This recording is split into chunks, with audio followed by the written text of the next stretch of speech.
Welcome to Diet.com video. I'm Steve Cabral, and today Bailey's going to demonstrate a bunch of different bridging progressions. So great exercises to strengthen your lower back, your glutes, and basically the entire posterior chain of your legs, which is your hamstrings and calves. So I'm going to have you lie straight down right now on your back. All right, hands are going to go flat on the floor. So I'm going to show you the very first variation. If you've never done bridging before, great place to start right here. Hands are actually going to be on the ground to help you push up a little bit. Now the feet are only about 3, 4, 5 inches away from the hips, and the reason is when you're at the top, so I'm going to have you push your hips all the way up. So this right here is called a bridge. It's a standard bridge.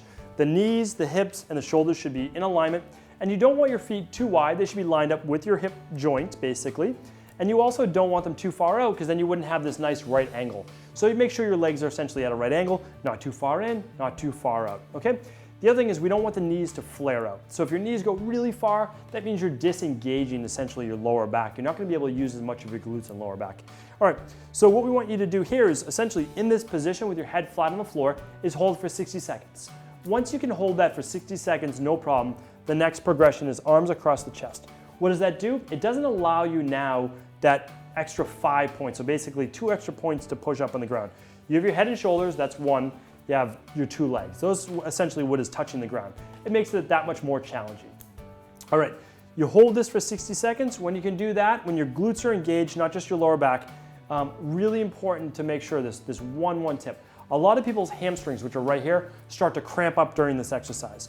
When that happens, it's a dead giveaway that your glutes are not engaging, okay? So the glutes should squeeze together like you're trying to crush something between your glutes, and that makes your lower back not have to overfire or your hamstrings overfire. If that's happening, stretch your hamstrings out, stop because we don't want them to cramp up, and then just try to re-engage those glutes, okay? It will come with practice. Now the third variation is gonna be dropping the hips down but not touching the mat and then coming right back up. So you wanna get as close to the mat as you can and then come right back up. This kind of tightens the psoas and then stretches them out. So it's a really nice exercise to work all the muscles on the back of the body. I do this a lot with clients who want to work their abs to a great degree because they really want to tone up their abs, but this balances it. So you can't just work your abs all the time without actually working the opposing muscle groups, which are the glutes and the lower back. If not, you're going to end up injured or you're going to end up with a distended stomach. Okay? So you're breathing in, you're exhaling, and then come right back down. Great job. Now I'm going to show you one more variation. This is more challenging. You're going to lift your hips back up, okay? And you're going to start with one leg extended out straight. Okay, so we're doing a one-legged bridge.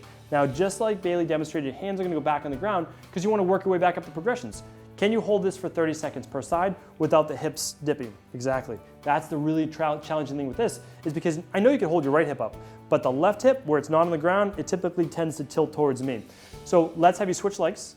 Get another demonstration view here. I like the knees to just be at the same level, the same angle. It just makes it simple. You can hold your leg up all the way in the air. This is actually more challenging. Tilt your toe out just so that you don't flex that quad as much. And now you can see that nice level hips. That's what we want. Try to twist your hips so we can do it the wrong way. That would be the wrong way. Now your lower back's twisting. Good. This actually works your obliques. It works your glutes to a much greater degree. Now your arms crossed. Okay, level 2, right?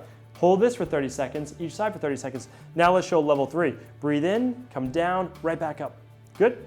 Down slow, right back up. Now again, you might be able to start with 8 reps, 10 reps on each leg. No problem. Work your way up to 15 reps, to 20 reps, and then you can switch. Good. Let's do 2 more reps and let's switch to the other side. Try to keep this leg level as well if you can. Again, really challenging to do. Breathe in, exhale on the way back up. Let's switch. Great job.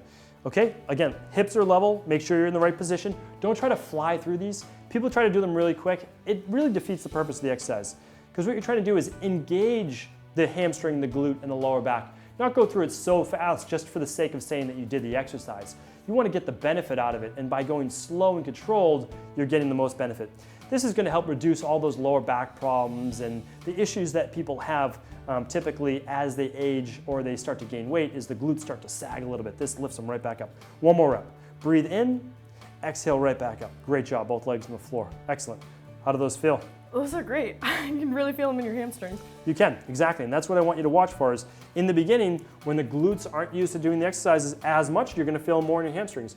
You'll know you're getting better and better at that exercise once the glutes start to feel it more, that you're activating them, you're turning them on, so that when you're walking, when you're doing hills or any of those things, those muscles start to fire more. And again, that's what's gonna give people the look and kind of the tone of the glutes that they're looking for. But there's no doubt about it, your hamstrings and lower back are working during that exercise. So start out slow, work your progressions, and as you get better and better, let us know how you did.